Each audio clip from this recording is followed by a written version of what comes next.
best-selling stories of a boy wizard have left millions spellbound. But behind the fantasy is a real world of haunted castles and magical places, a world where witchcraft was once reality. Legendary beasts stalked the land, and men sought the secret of eternal life. Join us as we pull back the curtain from the greatest children's classic of a generation.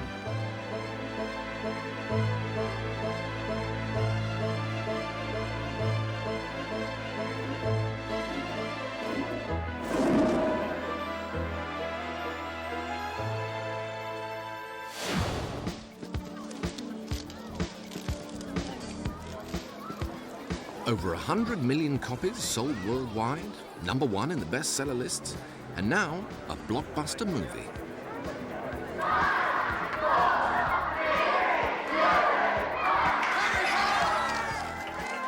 Not bad for a schoolboy who's just a figment of one woman's imagination. Harry Potter came to me on a train in 1990. I was sitting just staring out of the window, and the idea just fell out of nowhere. It was the purest stroke of inspiration I've ever had in my life, and I've been writing about him ever since. Literally, I have boxes loads of stuff on him. Harry Potter may have fallen out of nowhere, but the magical world he inhabits didn't just appear out of thin air. There are all sorts of pieces of information, great depth to the writing. Partly out of fun and partly so that it resonates universally, J.K. Rowling has pulled myths and legends from all over the world. I think she's got a brain the size of the planet. I think if she'd wanted to be a rocket scientist, she would have been a rocket scientist. And I think I'm just grateful that she turned to books, and that's what she did. Setting off on a journey to discover the truth behind the fiction of Harry Potter, we follow a trail of tantalizing questions. Which real figure lies buried under a mythical train platform and haunts corridors, real and imagined? How much magical lore is drawn from real witchcraft? Which ancient myths sparked modern counterparts? What boarding school lays claim as the real-life Hogwarts? Which ancient games inspired Quidditch and proved more dangerous? And what's the great myth about riding a broomstick? In the Harry Potter book, they've got it that way round. But reality, it should be that way round. Finally, what's the truth behind the Philosopher's Stone and the medieval figure who claimed to have found it?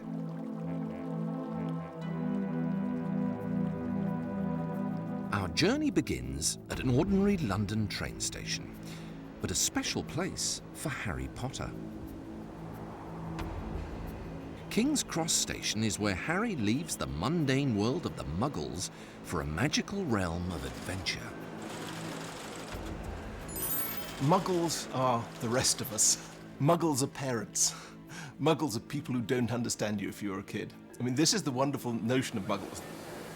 But it's a fascinating fact that this King's Cross platform, the 9 3/4, which is the mysterious gateway to the world of Hogwarts, also has a link with real-life legend. Beneath the station wind dark tunnels forbidden to the public. Yet perhaps Harry Potter's creator knows the legend of the warrior queen who haunts these vaults. Like Harry, she waged a David and Goliath battle against the forces of darkness. Queen Boadicea, a woman who took on the Roman Empire, virtually sent the Romans packing from Britain, and then when the hordes of the Roman legions came back, died a heroic death in the midst of battle. The legend has it that she's buried at King's Cross Station, and the legend also has it that she's buried on platform 8, which was platform 10, which is where we're standing now. The tunnels are disused, so essentially they're ghost tunnels. Harry starts his journey above Boadicea's grave from the magical platform 9 3/4, gateway to a world of fantasy. Well, at the moment we're on platform 9A at King's Cross Station. This is where platform 9 3/4 is based, where the Hogwarts Express train leaves for Hogwarts. Down there are the barriers between 9 and 10, where he grabs his trolley and runs through, and breaks into this magical world where 9 3/4 exists. Finding platform 9 3/4 is Harry's first challenge, because it's hidden from everyday muggles. Not that this has stopped Harry Potter fans from looking. We get people from all over the world. We've had letters from Japan, South Korea, had visitors from Australia, from Asia, all wanting to come to see platform 9 3/4. With a little help from fellow witches, Harry finally finds his platform and catches the magical Hogwarts Express. So begins his enchanting journey to the greatest school of witchcraft and wizardry in the world.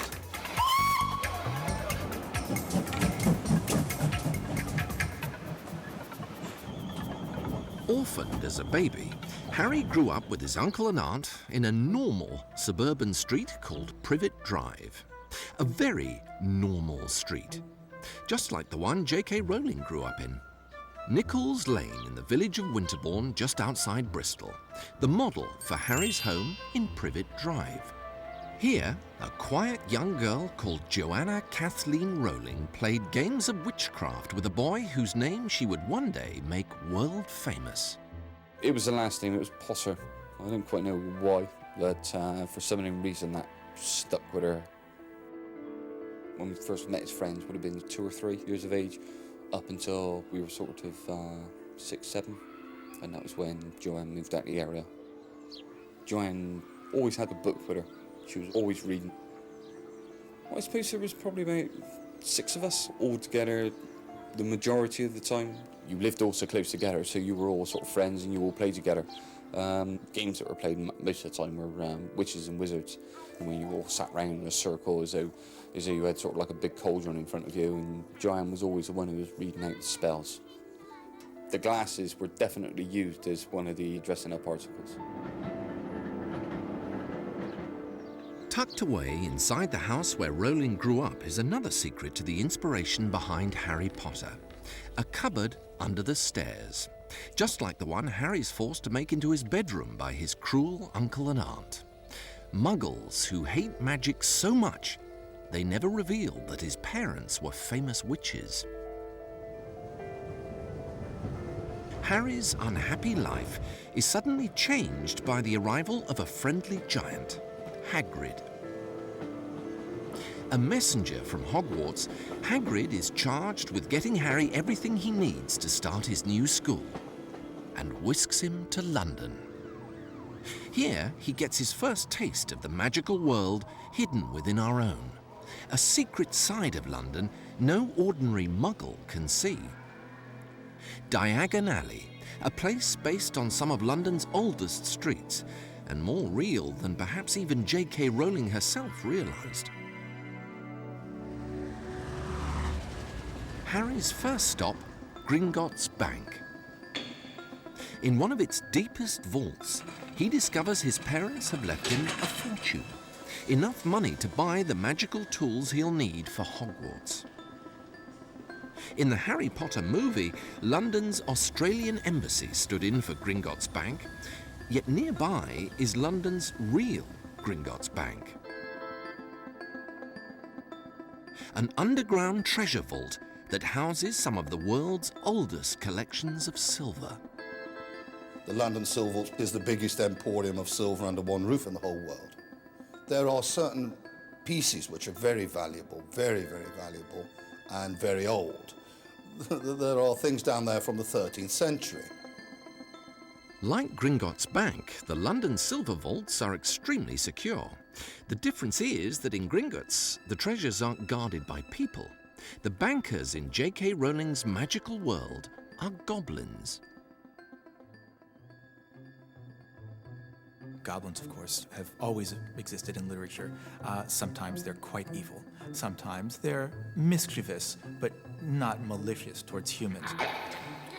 but they're always a little distant from humans. They don't get caught up in any of the human emotions, human drama. You can't make an emotional appeal to a goblin, which makes them really a perfect banker. They're a little bit ruthless, and you could never go to them and say, I need a loan for something. They just, what do they care? You're a human. There's just no emotional connection whatsoever. So they're really the perfect bankers for the wizard world. With his fortune from Gringotts Bank, Harry embarks on a magical shopping spree. Next stop in Diagon Alley, a school uniform inspired by folklore as spooky as it is real. Well, when Harry Potter goes shopping, he aims for a black robe. Now, in the Middle Ages in this country, witches would wear black. Simply, if they were threatened or endangered, they would actually better disappear into the darkness. Certain things, certain props, if you like, are used symbolically to attune the mind. The pointed hat, that comes from reality as well, because a witch believes they can raise the energy within themselves and then release it upwards into a spire, like a church spire, if you like. Harry's other tools are rooted in ancient forms of nature worship. The cauldron, for instance, now, that comes under two terms, because you imagine the old crone stirring up her bubble and trouble sort of thing. That was purely used for medicinal herbs, but it also does represent the Earth Mother, the womb of the Earth Mother. So again, there we go into rebirth and fertility.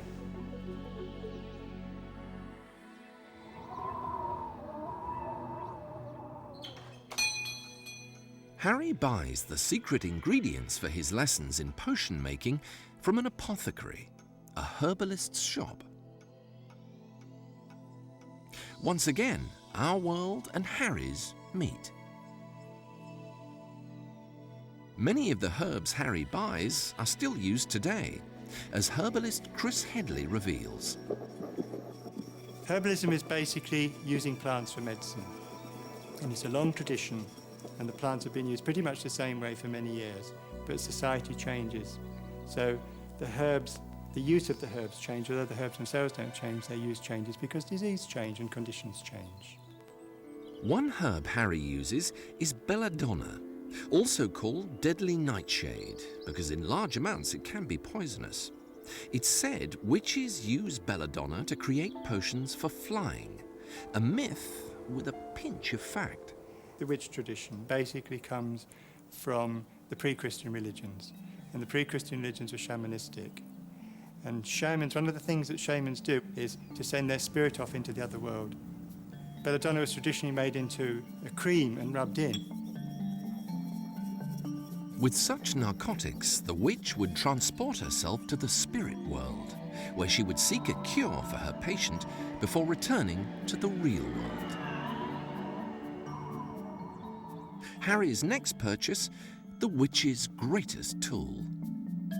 A wand, in reality, is used to aim energy and power from the person through and to the object and the wish. And what this really is for is to act as an extension of my own psyche. So I'm using the energy from here, focusing it down through my body and out to the specific need and end. Like Harry, witches carefully choose the right kind of wand. People vary in the woods they use, from hazel, birch. My own preference is actually pine. After an exhaustive search, Harry finds the wand that best suits him, Hollywood. Finally, Harry needs his familiar, a small, helpful animal with just a touch of magical power. Another notion bubbling up from the real tradition of witchcraft. Traditionally, owls are associated with keeping lookout. They're like watch owls as opposed to watchdogs, if you like. And they were generally used, and if they were to be startled, they would give a warning cry, and the witches could disappear. Harry's owl is called Hedwig, but the wise owl isn't as clever as we think. Oh, the wise old owl, the white owl you see in a movie, really is a big myth. But in the wild, they're not very bright. In fact, I don't know why owls are not extinct. Eyesight is a problem for them to start with because of their binocular vision. They've got big eyes to pick up more light at night, but the quality of their vision is actually quite poor close to. A long way off, they can see very well. So that wouldn't be very good for trying to deliver letters. delivering Harry Potter's post isn't the only thing owls aren't good for. Of course, the snowy owl in the Harry Potter film would really make a lousy pet for Harry Potter, a really lousy pet, because they don't show any affection there. The only thing an owl is loyal to is his stomach and who can provide the next bit of food. So why have these creatures always been associated with the supernatural? They have this very slow, methodical pumping of the wing, and it's very spooky. And of course, you can imagine walking past a churchyard at night, and this ghostly silhouette in the moonlight of a barn owl flitting over the tombstones, and then it gives up this piercing screech sound. And of course, that's when anybody walking by probably does a 4-minute mile back home.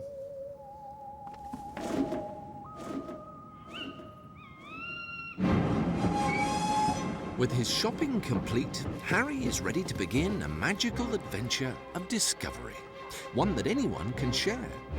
I think the books work tremendously well on different levels, and I think that's why children return to them.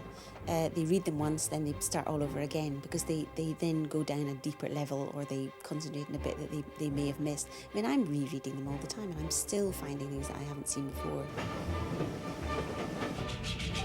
As Harry journeys northward on the Hogwarts Express, he passes through Northumberland and the site of one of Britain's most haunted castles. Here lurks a ghost that has walked straight into the pages of Harry Potter. The Grey Lady, a phantom that wanders the fictional corridors of Hogwarts and the real corridors of Chillingham Castle. As the castle's curator, Cyril Robson, explains. The Grey Lady was Lady Mary Barclay. This ghost is supposed to be her waiting, wandering around the corridors and the stairs to welcome her husband home.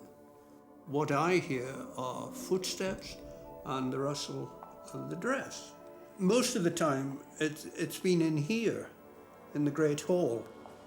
Sensing ghosts in our world is not as easy as it is in Harry's. I've never seen a ghost, ever, and I don't think most people can. If you try and concentrate on a ghostly noise, it just goes. What the Grey Lady of Harry Potter's world did to become a ghost, no one knows. Not so the Grey Lady of Chillingham Castle. A jilted bride, she refuses to rest, waiting for her day of reunion or revenge. Her husband deserted her, went off actually with her sister, and left her holding the baby. And this ghost is supposed to be her waiting, wandering around the corridors and the stairs to welcome her husband home.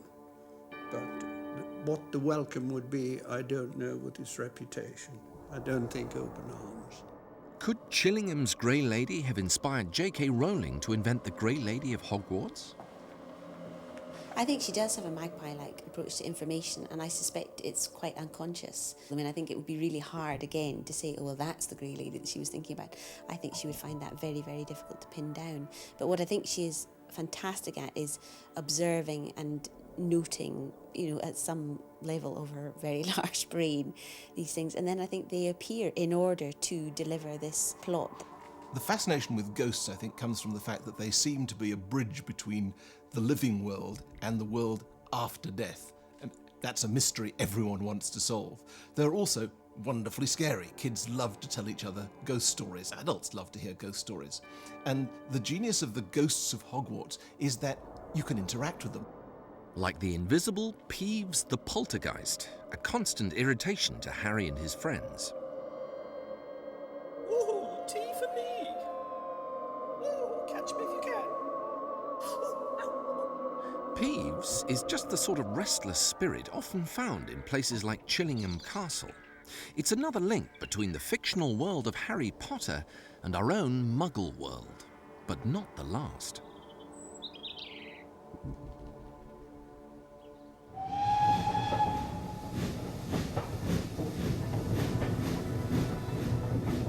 Leaving the Grey Lady behind us, we push on in search of the real-life Hogwarts.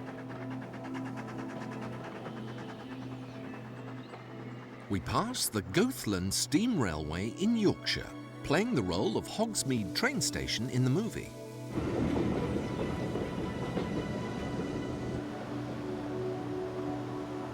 And then the medieval Alnwick Castle in Northumberland, where much of Hollywood's version of Hogwarts was filmed. But where in Britain is Harry's school meant to be?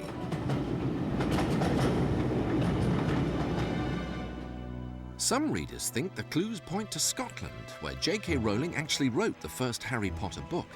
It's one of the few places in Britain where a school of magic could be hidden away from the prying eyes of muggles. Another clue is the sight that confronts Harry when he gets off the train. A vast, misty lake ringed by high mountains, upon which perch the rambling towers and ancient battlements of a medieval castle. Could Scotland be home to the real Hogwarts School of Wizardry? In the remote Highlands, a region steeped in sorcery and witchcraft, stands a real school with startling parallels to Hogwarts, a place of dark mysteries and secret passages that was built by a real wizard.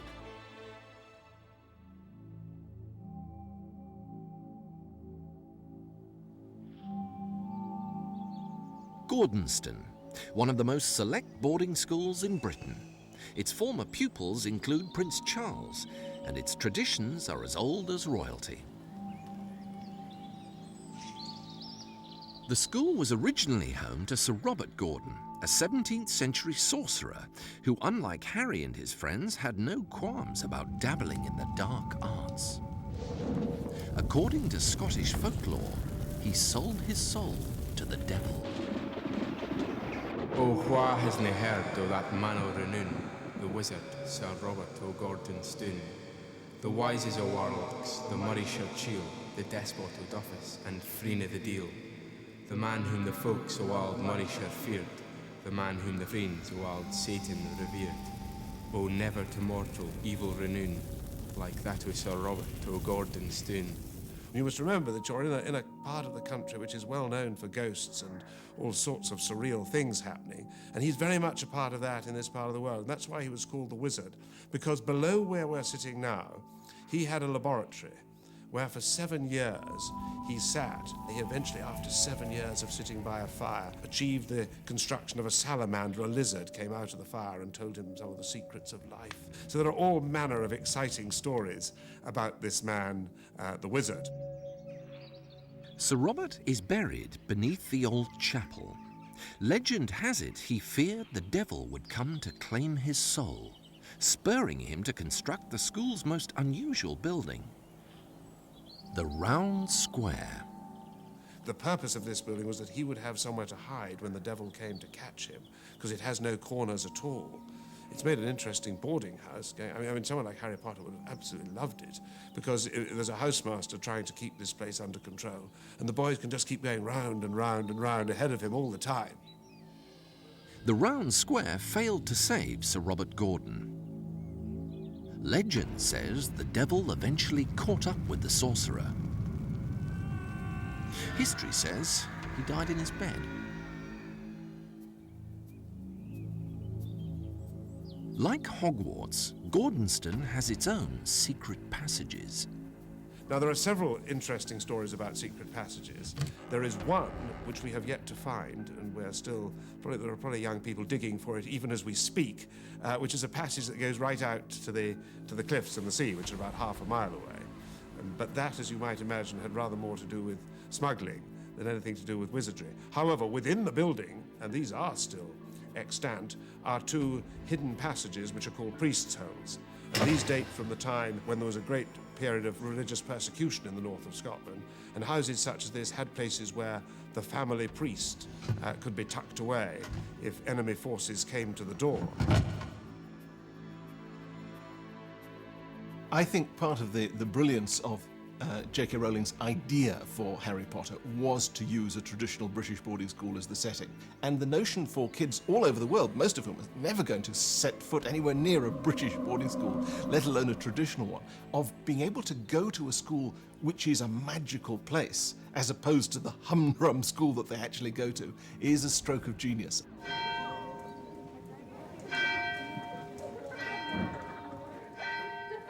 The first thing that happens to a new arrival at boarding school is being selected for a house, a decision that will affect Harry's whole school career.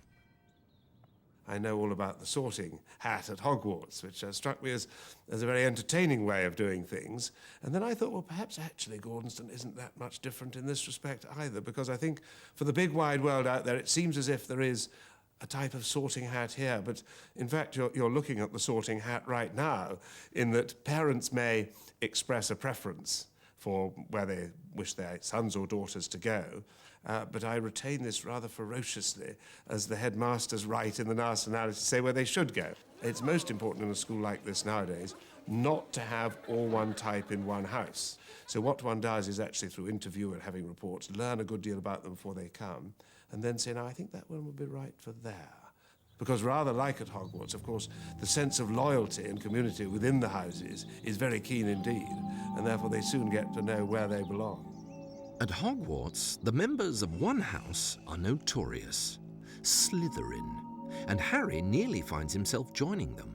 The Slytherin house, I mean, they are really not a nice bunch of people. When I talk to children about this book, that episode with, the sorting hat comes to haunt them. They're absolutely shattered by the fact that Harry nearly got stuck in Slytherin. No boarding school is complete without team sports, and Hogwarts School of Witchcraft and Wizardry is no exception. Harry's favourite sport is Quidditch, a game J.K. Rowling describes as being a bit like basketball. It also uses hoops, but there the similarities end, because rather than 2 of them, Quidditch has 6 hoops and 7 players, each on a broomstick. And instead of 1 ball, Quidditch uses 4.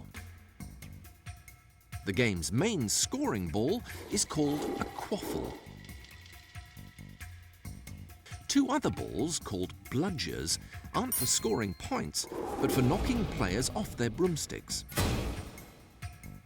So each team has 2 players called beaters, whose sole job is to stop the bludgers with hockey-like sticks. The 4th and last ball, the golden snitch, is the size of a golf ball and flies around the pitch trying to hide. It's the job of each team's seeker, the position Harry plays, to find and catch it. When he does, the game is over. In Potter lore, Quidditch originated in the 10th century, when in medieval England whole villages turned up to play such savage early versions of soccer as game ball, a vicious sport that involved fighting for possession of an inflated pig's bladder. Close to Gordonston, an even older Celtic game called shinty is still popular today. Played with a stick called a caiman and a small hard ball, the game dates back thousands of years. There's no doubt that shinty is one of the oldest games in the world. There are pictures of stick and ball games taken from carvings and from gravestones that go back into the mists of time, and we know that it was played all over Europe at one stage. The name shinty has been there a long time. It's from a Gaelic name, syntag, which means bounding or running game, and caman is the crooked stick. The sport is now relatively safe, but when played by Highlanders as a war game, it could be lethal. Oh, I think in history it would have been a pretty rough game, yeah. The stories are that there was a lot of people carried away with broken limbs and split heads and things. In the Highlands of Scotland, there was a clan system, and the clan chief, he liked to keep his men prepared for battle. There was always arguments and disputes going on. And if they practiced battle movements with swords and such like, there were serious injuries, so he was losing men. So shinty developed into the main training. Shinty bears some resemblance to Quidditch. But there's another real game that relies on players riding swift, sometimes unpredictable transport, using sticks to strike a ball. Polo, a favourite sport of Gordonston's most famous pupil, Prince Charles. But a horse is no substitute for a broomstick, and riding a broomstick is what makes Quidditch so enchanting. They come in all makes and models. The Oakshaft 79, the Comet 140, and Harry's own prized broomstick, the Nimbus 2000. Riding a broomstick in the night sky is perhaps our most abiding image of the witch. But what if it's wrong? According to one modern-day witch, it is. The idea of witches flying on broomsticks, that actually came from a pagan fertility tradition, where a lady would sit on the handle, brush at the front, jump up and down in fields, and it was said that the higher she could jump, the higher the crops would grow. So, in the Harry Potter book, they've got it that way round. But reality, it should be that way round. Perhaps. But at J.K. Rowling's fictional school, the students study real mythology. She's using classical themes, classical elements, and that makes her books have a universal appeal, but she uses them in a way that is really all her own. Among the characters Harry learns of is Circe, a powerful witch who turns men into pigs in one of the greatest stories ever told, the Odyssey. Written by a blind Greek poet named Homer in the 8th century BC, the twin epics, the Iliad and the Odyssey, enchanted generations of Greek children. The epic voyage of the hero Odysseus resembles Harry's own journey. He has a distant goal to get to. He has an enormous number of obstacles placed in front of him and monsters whom he has to face and challenge and overcome and bewitchments which he has to resist, and all the time pressing onwards towards his goal. In some ways, Harry Potter is a modern Odysseus. The stories of ancient Greece are one of J.K. Rowling's favourite sources of inspiration. Characters from Greek legend crop up throughout the Harry Potter books. A real figure from ancient Athens provides the name of Harry's schoolboy arch-enemy, Draco Malfoy. Commemorated in the night skies as the constellation of the dragon, Draco was a lawgiver from the 7th century BC who became infamous for his harsh punishments, giving us the word draconian. Malfoy's mother, Narcissa, is based on one of Greece's most famous myths. Narcissa comes from the Greek myth of Narcissus. We get the word narcissism or self-love. The story of Narcissus is the story of a Greek youth who fell in love with his own image and, admiring it in a riverbed, fell into the river and was drowned. Harry's giant friend Hagrid gets his name from a Greek character, exiled from the heavens but allowed to stay on as animal keeper by Zeus, king of the gods. A role almost identical to Hagrid's job as a gamekeeper in the stories of Harry Potter. One of Hagrid's charges is Fluffy the three-headed dog, who guards the out-of-bounds corridor on the 3rd floor of Hogwarts. Well, Fluffy, the three-headed guard dog, is really Cerberus from Greek mythology, a three-headed guard dog. And one of the things that Rowling does that is so impressive is she stays absolutely true to the original myths while using them so lightly in her own stories. Fluffy is the perfect example. The lake next to Hogwarts hides another monster, once thought mythical, but all too real. The giant squid, because it lives so deep and is so rarely seen, has gripped people's imaginations for millennia. The ancients talked about the kraken. And this idea that there is an immense creature deep in the depths of the ocean, or indeed the lake at the bottom of the grounds, is a wonderfully fascinating one because it's a combination of the mythical possibilities and reality. Next to Hogwarts, in the Forbidden Forest, dwell yet more creatures from classical mythology, the stargazing centaurs. In that same forest live some of the most elusive creatures in Harry's magical world, unicorns, creatures hunted in vain in our own world. Unicorns in Harry's adventures, as well as in classical mythology, are pure goodness. For centuries, people searched for them because it was believed that their horns or their blood would have magical medicinal qualities. And these characteristics of unicorns do come into play in the stories. Besides Greek mythology, J.K. Rowling borrows heavily from Arthurian legend, as revealed in Harry's magical trading cards.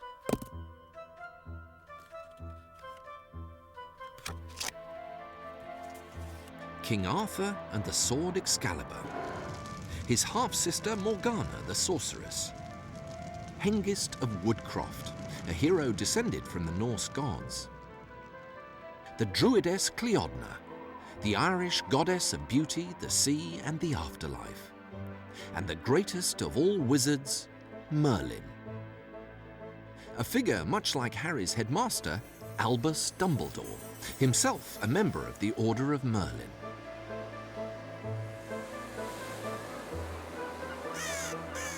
On the coast of Cornwall rises a rugged headland and a 12th century castle with a legendary name, Tintagel. Far below its ruined spires, an even older bastion, Merlin's Cave, where some say his voice can still be heard in the ebbing tides. Tintagel Castle is where Merlin is said to have brought the boy King Arthur after the death of his parents. The parallels between Harry Potter and King Arthur are quite extraordinary. I mean, you could almost start off with the fact that, like King Arthur, Harry Potter is spirited away by a magician, taken away from the place where his real parents are because of the danger that he faces. That's exactly the situation in the Arthurian legend. And then you take it further, that just as Merlin tutored Arthur, so Harry Potter at Hogwarts is being trained in using the magical powers that he has inside him. With his queen, Guinevere, and his best knight, Sir Lancelot, Arthur united the kingdom and built the majestic Camelot, a story of three friends that has echoes in Harry's adventures. Then there's the other interesting parallel that Ron and Hermione and Harry are not dissimilar to Arthur and Lancelot and Guinevere, which leaves all sorts of interesting possibilities for the way this saga will develop. Arthur and his knights sat at a round table, a symbol of their friendship and equality. From here, they embarked on their greatest quest, the search for the Holy Grail. A sacred cup, said to have been used by Jesus Christ during the Last Supper, the Grail was reputed to have miraculous powers to heal. Like a questing knight, Harry seeks his own Grail, a magical stone, well hidden and highly prized.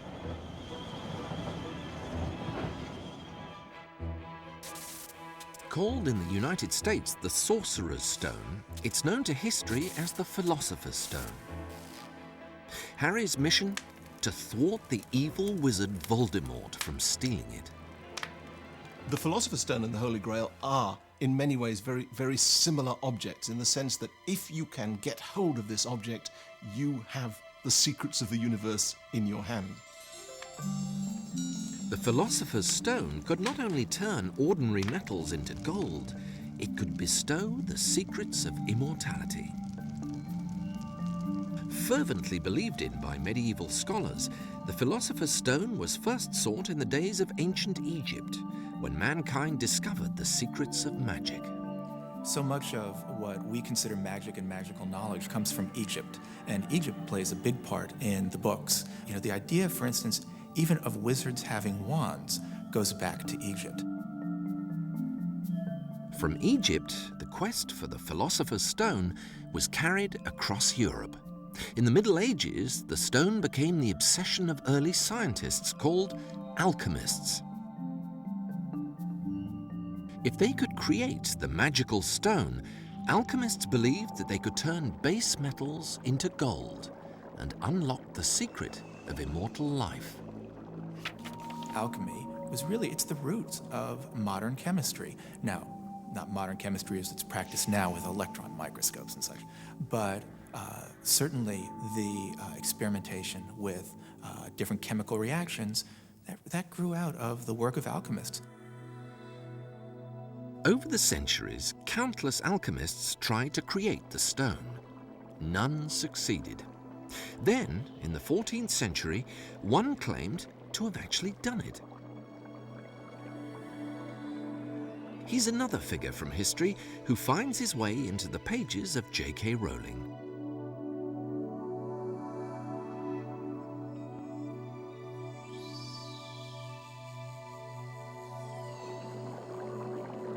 The real Nicolas Flamel was born in 1340 in France. He lived in Paris, where a street is named after him. A man of great wealth, he built many houses for the poor, one of which still stands, the oldest house in all Paris.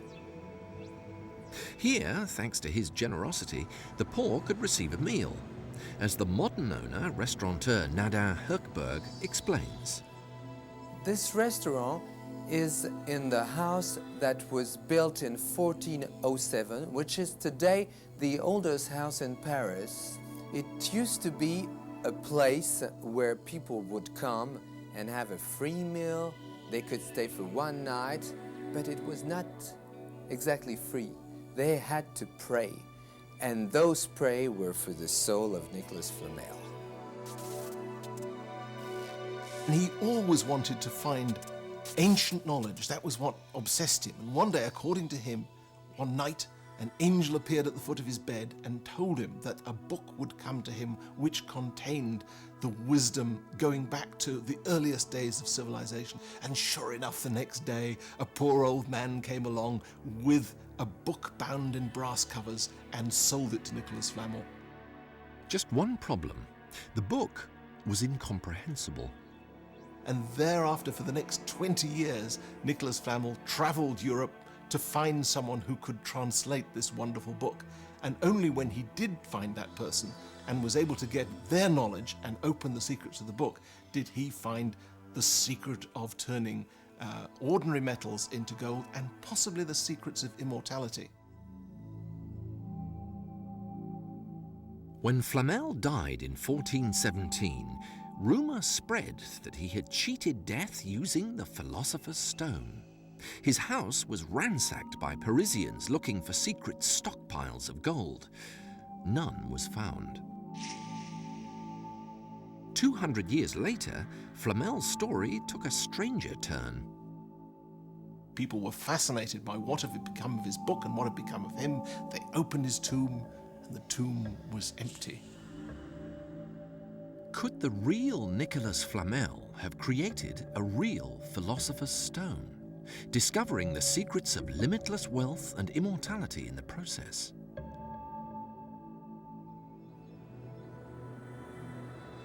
Just outside Paris lives Jean Dubuis, a modern-day alchemist who has followed the teachings of Nicolas Flamel for 5 decades.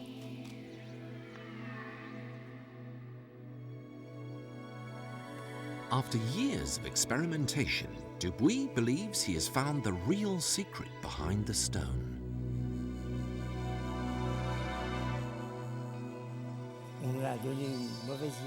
Alchemy is misunderstood. I don't really think alchemy is about turning metal into gold. It has another purpose. Alchemy is really about gaining a knowledge of the inner world, a spiritual knowledge. I think the real quest of alchemy is for each individual to find his true self.